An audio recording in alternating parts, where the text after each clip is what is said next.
Hello guys, welcome back to Enable Website Design. In this video I will show you to create a post on your YouTube channel. So first of all, let me go here and type YouTube. Then let's go here, and after that on the top right side here you can see this one. Click here, then YouTube Studio,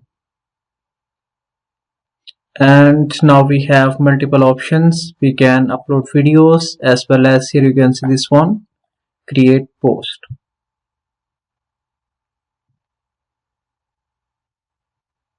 Now let me scroll down,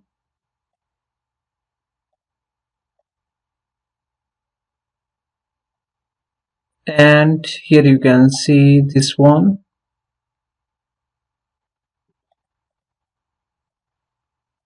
Here we can add the content. Let's see, I can add title here,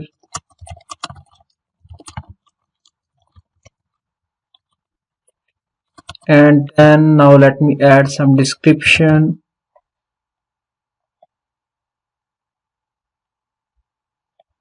After that, click on post. Here we can also schedule this post. So for example, after 2 hours, 3 hours, but now I want to publish this now. Okay, now post is created. Here you can see these are the different types of posts that you can create: image, poll, text poll, quiz, and video. So now we have one post here.